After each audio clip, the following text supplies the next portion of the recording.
Hello and welcome to Be Indie Now, a podcast about independent game development. I'm your host, Tobiah Marks, and with me today is Michael Hawker. Hi, Michael. Hi, Tobiah. Thanks for having me on the show. Absolutely. So, Michael, why do you make games?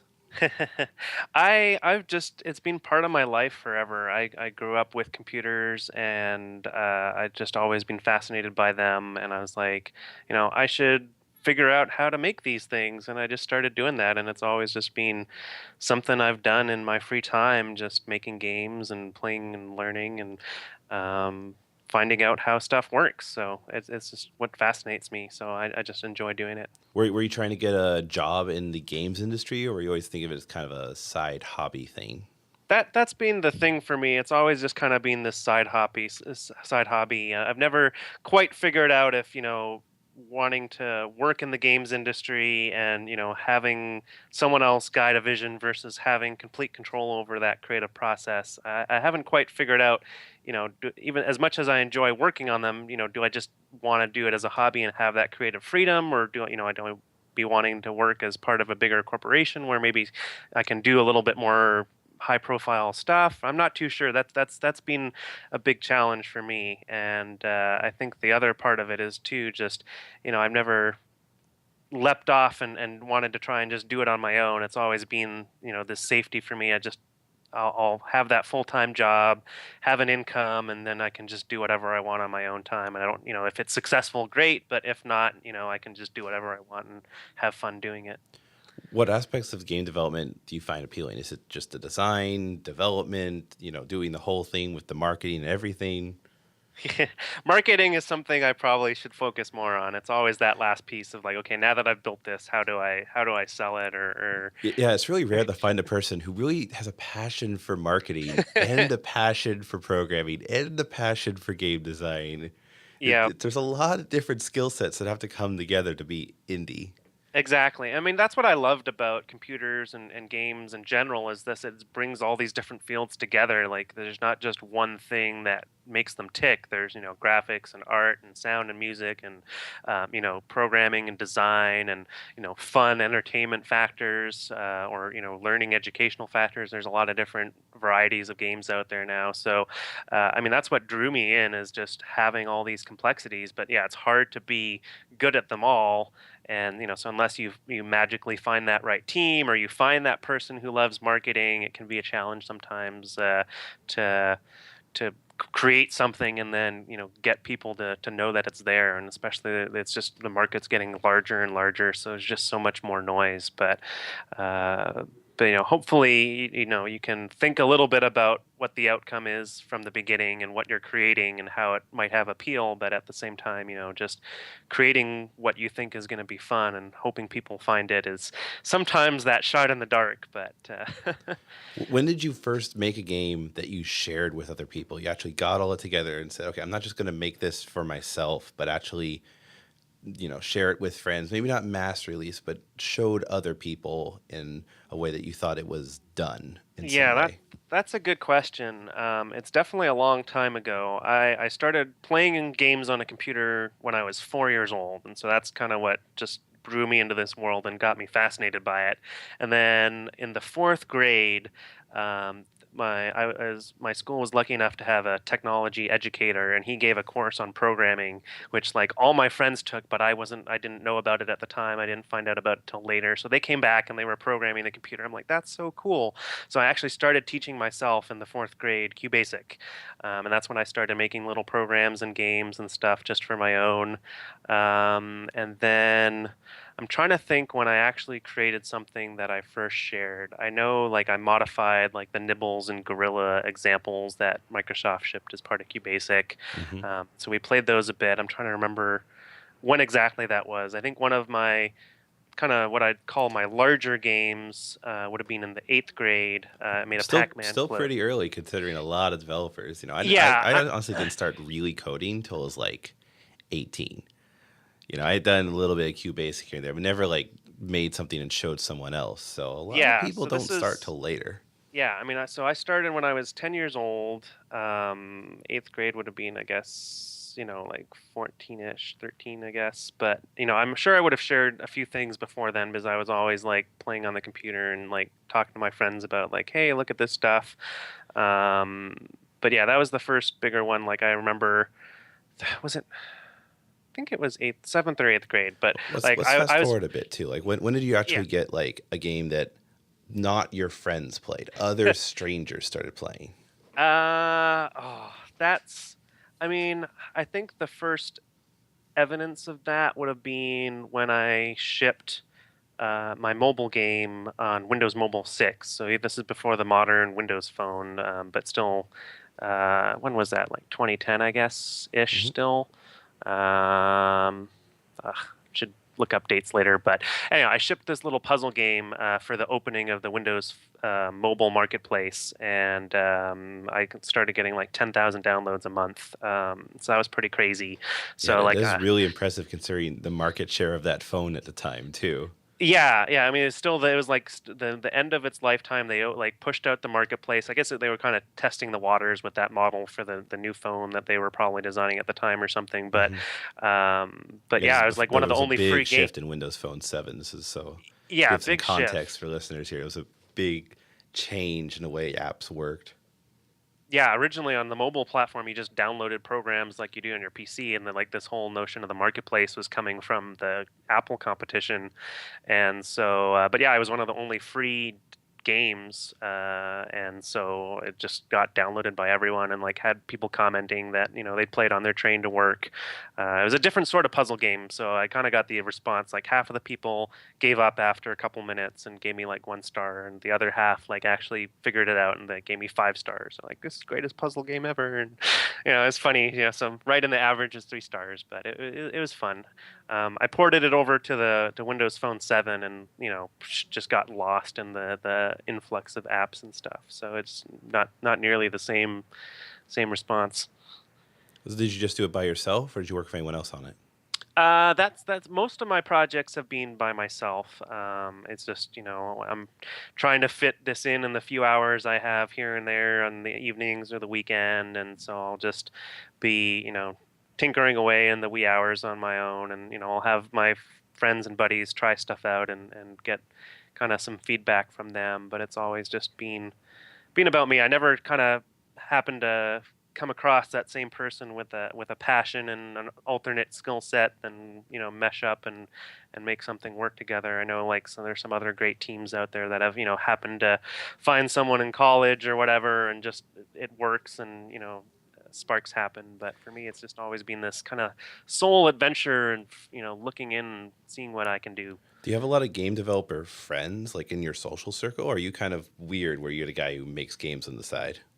Um, more recently, I've run into a couple more people, and I've, going to PAX, and I've been actually given a couple talks at PAX Dev the past few years, and so I've been meeting, making more connections and stuff. But in my, immediate set of friends, and I'm kind of the one who's trying to do this kind of seriously as a hobby.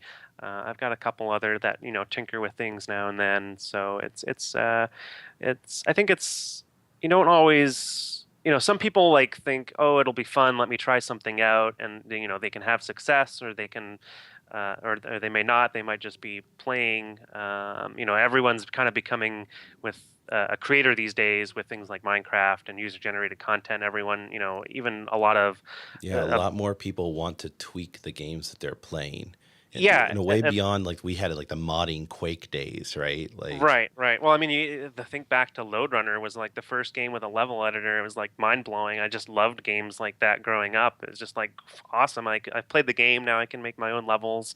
Just ends, perpetual entertainment value for a game. And so, everyone's just kind of jumping in there and realizing that, hey, these tools are pretty awesome. We can make them available to our users, and then they do crazy stuff that the developers never even thought was possible sometimes. So it's pretty amazing to see. But yeah, I see that influx. I think into the social circles where people talking about games and what they like and what they don't like, and so a lot more people are trying to tinker with it. And sometimes they just jump in, they have a good idea, and other times, it might not work. But and then there's other people like myself who's really trying to think about mechanics and how do you really make something that can really work or be fun and have that entertainment factor that's different.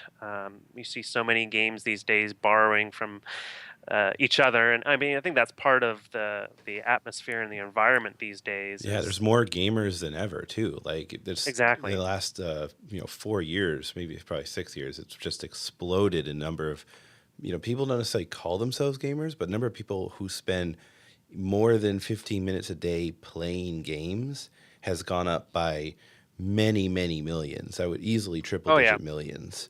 Yeah, it's crazy, and I mean, I hate actually the term casual gamer because it's like, well, you're instantly trying to exclude them from your group, and Yeah, they don't exactly. have The the the sort of social. casual Facebook gamer who plays an hour a day, like that's pretty hardcore actually. Yeah, like they've got their farm up to level 100 or whatever.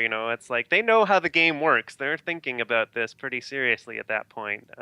But you've got people playing games on their phone, waiting for the bus, and there's just so many different levels of games these days, and experiences that people can have, and some people want that short little minute fix, or they want to sit down for an hour, and for me, like, I can't sit down and play 3 hours of a RPG anymore. It's just like too much time.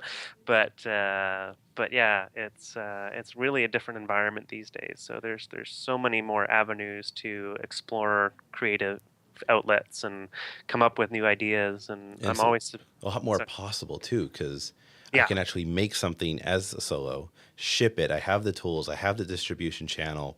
Even like more physical board games. I know the latest game you made was a board game. Yep. You can actually physically make that and print it now and ship a few copies, right, with all these on-demand printing services that did not exist, 5, 10 years ago. Yeah, exactly. So I use this site called thegamecrafter.com, and I think they started, I want to say, about 4 or 5 years ago. And yeah, you basically just upload your images and say what pieces your game needs, and put it up on their site with a price. And whenever someone orders it, they just print it off and ship it. And no upfront cost. So it's super great for creators, because they don't have to put that investment of thousands of dollars to get dies or casts made or printers set up. It's just there. They can create something, test, make sure it works, hopefully, and then and ship it. And so it's pretty amazing. When did you get into making board games versus just video games? Yeah, so that's an interesting kind of path. I think I started getting into board games a lot more near my final years of college. I was like, I think that's about the same time the European style board games started really becoming big over here, and so I just it's like, what are these things? Let me check these out, and I started getting a bigger circle of friends, and so we just start playing board games all the time. So I got a whole closet full of them now, but it was just this really interesting atmosphere, and I was like, well, I had created a game in college, a really silly, just random board game. Forget how I even thought about creating it. I just was like, one day, let me create a board game. um, and so that kind of inspired me to, when I found out about this service, where I'm like, well, I can actually print a really nice kind of quality game and do something with it in the future. Let me try out this service, print out some things and start experimenting. And so I ordered some spare parts and started putting things together. It just started as an experiment. Had one card game I was trying to design forever that's still in development hell. But yeah, started tinkering with some other things. Got a dice game on the back burner right now that's been in development for a couple years. And then I started this most recent game that I just shipped last month called Afoot, which is kind of a mix between Clue and Memory, is the easiest way to describe it. But yeah, I started that last December for a contest they were having on the site. I ended up missing the contest deadline by like a day. Time zones are something to pay Oh, attention that's unfortunate, but to. hey, it But was yeah, motivation to make you finish. exactly. No, I polished it a lot more after that.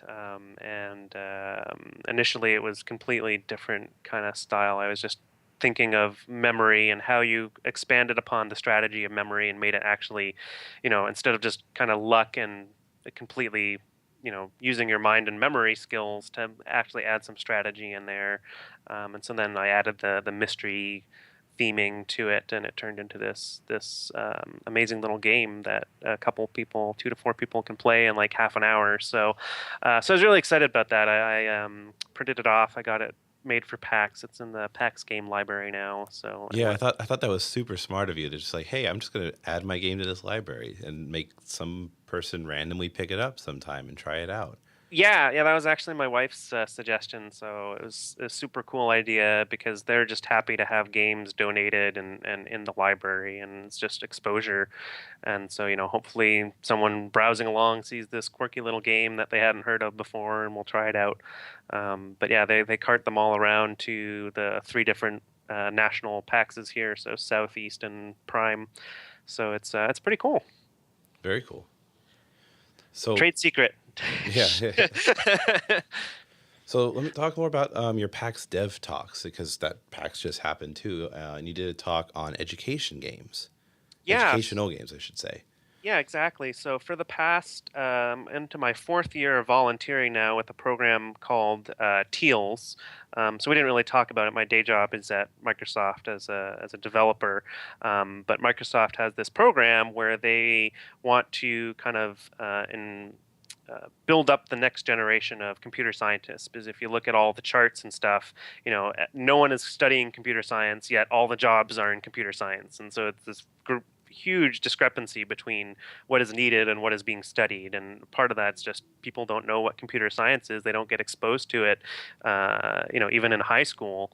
And so Microsoft has a program called Teals where they realize where one person realized that, hey, these engineers aren't showing up to work until 10 or 11 in the morning. School starts at 8 o'clock. They can go teach a high school class on computer science in the morning for an hour, still show up before all their coworkers at work, and we can teach the next generation of kids. And so it's really a cool program. I've been involved in that for the past few years, and so through that I've been working with this high school teacher who's actually a former Microsoft employee who left to basically teach computer science full time, and so that's really cool. And so we have a great relationship, and we gave a talk at PAX Dev.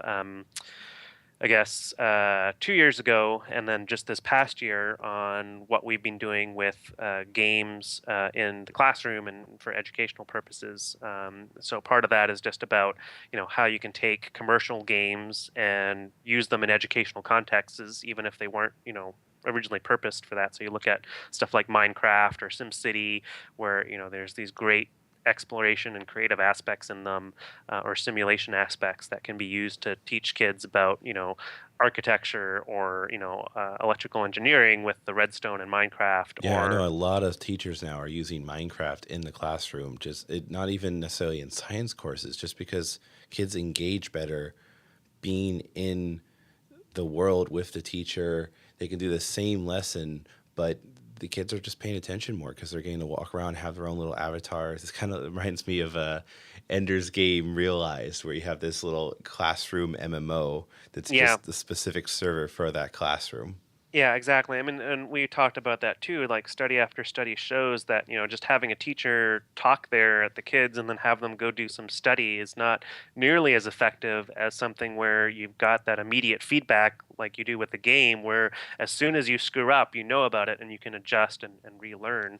Like, I mean, in college, I took math class and I didn't get homework back for, like a month, and we'd moved on and I'd done it wrong. And, like you don't learn that way. So it's really powerful what games can do in education, and everything points to that. And so we're just talking about that, and then how we'd done some exercises in the classroom specifically for computer science. We do a programming game with the advanced placement students after their final exam, because there's about a month of school left. So we have a lot of fun pitting them against each other in a competition. Yeah, tell me about the programming game. Yeah, so basically programming games, it's kind of this outlier in the game space, but rather than having a player with like a joystick or the keyboard and mouse controlling an entity within a world, you actually are writing computer code to control that player within the world.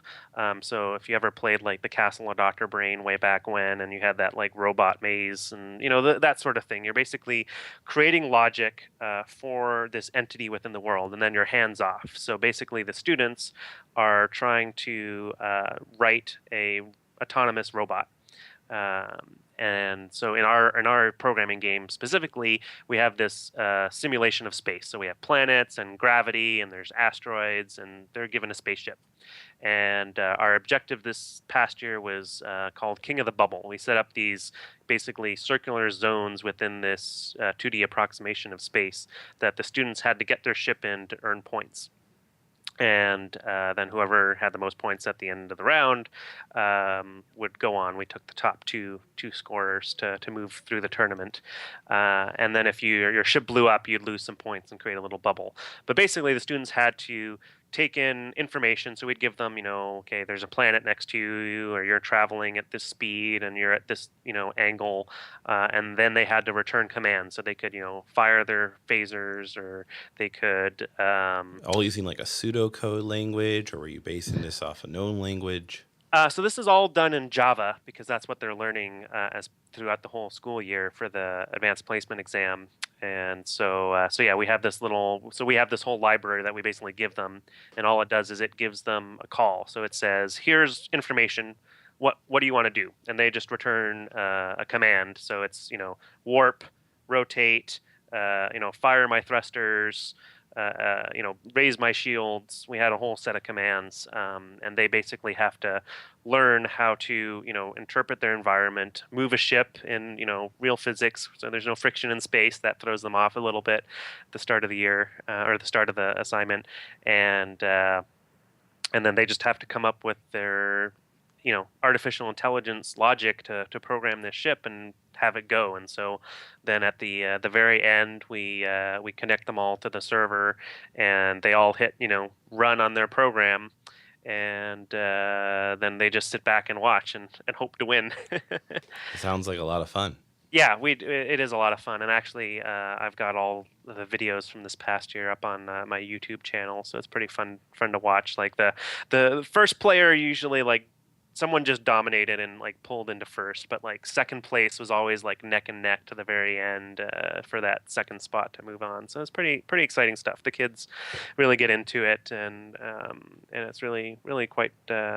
Amazing to see some of the strategies they come up with. That's what I love about Yeah, volunteering. definitely a good use of time to spend that time with kids, teach the next generation, and get them inspired to make games, make cool stuff. Just be more aware of tech in general, right? Yeah, exactly. I mean, they've grown up with it now. It's hard to believe, what what existed by the time these students were born at this point. Like some of them were born in like the year 2000, and so it's like they know about cell phones, and they know about DVDs and Blu-rays. It's like, what is a VHS tape? There's some of these things that are oddities, floppy disks. But since technology is so ubiquitous for them, they just really have this interesting perspective. And just showing them this even in an introductory course that we teach at the high school too, just showing them this little bit about what it takes to build these things that they're using every day kind of blows their mind. But then they get really excited about it, and it's like, well, what can I do? And sometimes they come up with those really wild ideas that they surprise me every now and then. It's really exciting just to go in there and see what they're thinking about. So So, what have you been working on next? Like, you got this board game out, you're continuing to teach students. Do you have a new side project you're working on? You mentioned a couple other board games you were working on.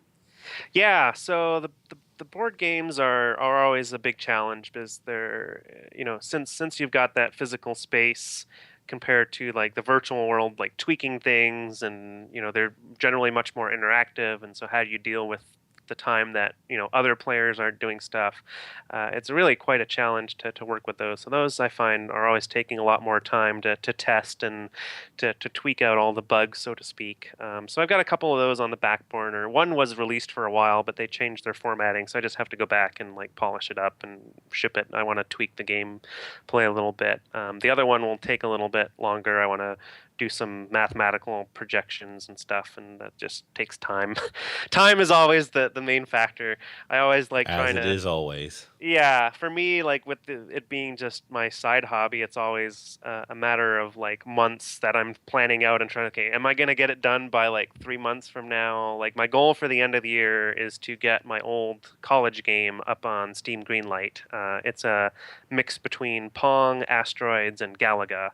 I've got a short little demo up on my website that's been there forever, but I'm trying to put a more polished trailer together, figure out the green light stuff, and get something up there. But yeah, it's just been sitting around for I think like 10 years now since I started working on Are you gonna that. try and like remake the code from scratch? Are you gonna try and reuse what you already had? Well, so it started as a Visual Basic project, and so that was the first problem. Yeah, you're not, uh, it's kind of hard to work in Visual Basic in the modern era. Yeah, yeah. There's a lot has changed since then, but that's what I was most familiar with at the time. And then I started learning the Python and using the Pygame library, which has been really amazing.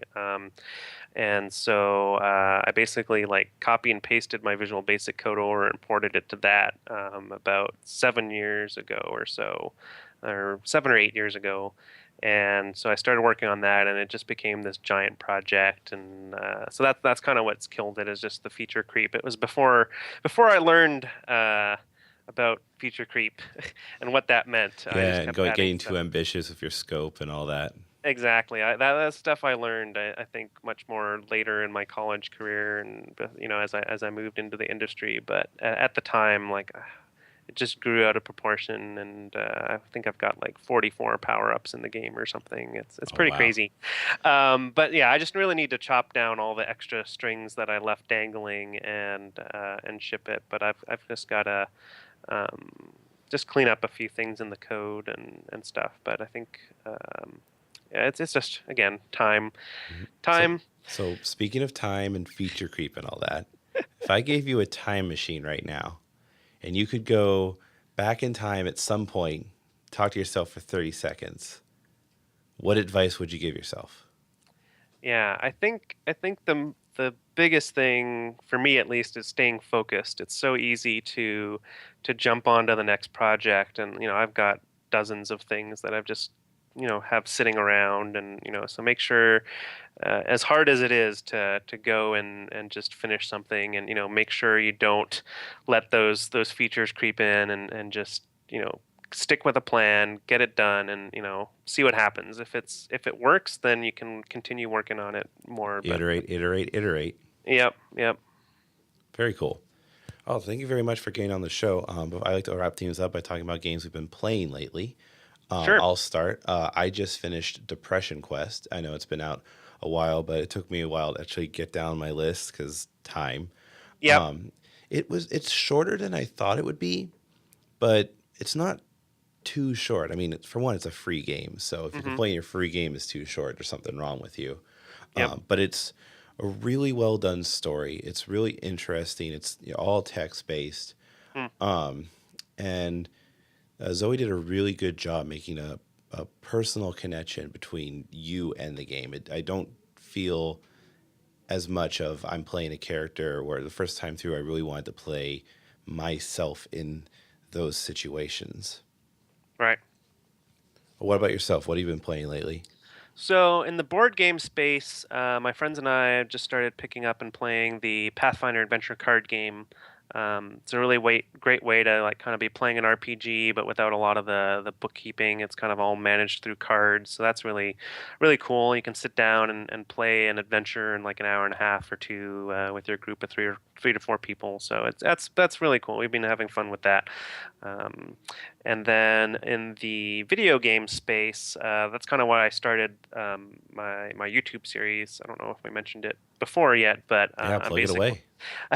basically just as a game developer, it's really important to kind of be aware of what other game developers are doing and putting in their games, and what works or what doesn't, and being able to kind of use that as feedback to your own designs. So I started this series back earlier this year where I play games for the first time and talk about user interface designs and game designs, like what's cool, what's tripping me up. And sometimes it doesn't matter because you just expect players to learn, but other times it can be really frustrating and you could kind of polish that up. It's a So great way to learn. This is why I have it in every episode. I talk about playing games because if you're not actively playing and studying other people's games, you're not going to be as good of game designer. Just straight yeah. up, you need to know what's out there. You need to learn from others' experiences. Exactly. So, a really cool game I was playing was kind of like an RPG version of Spelunky. It's called Vagante. They just tried to kickstart, but didn't really market it right. Going back to the marketing point, and so they just gonna, I think, try going on Steam Early Access and try that route. Then I played the alpha version of Stonehearth, which is this kind of, you're managing settlers to build a town, and they're still, I think, working on the final scenarios and stuff. But I was just playing through that. It's kind of interesting, different take on, I think I wanted to micromanage too much while I was playing, but yeah, it's there's all kinds of these different games out there. So just trying them, and forcing yourself to try them, and taking notes and really paying attention, I think is really important, just as much as finding that time to actually develop things. Absolutely. If you want to find more about the show, beindynow.com is where you can go to find past episodes, show notes, cool stuff like that.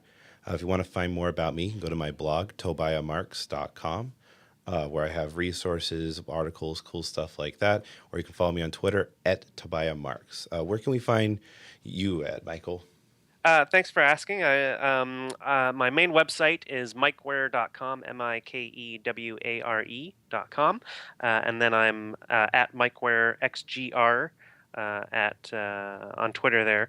And then I've got a YouTube channel, which is where my series is. That's just under the name Mikeware 2007. And I'm trying to get a Patreon campaign going for my first play stuff. But yeah, I appreciate you having me on the show, I Tobiah. It's been appreciate really you great. taking the time. Thank you very much. Yeah. For everyone else out there, go out and make some games.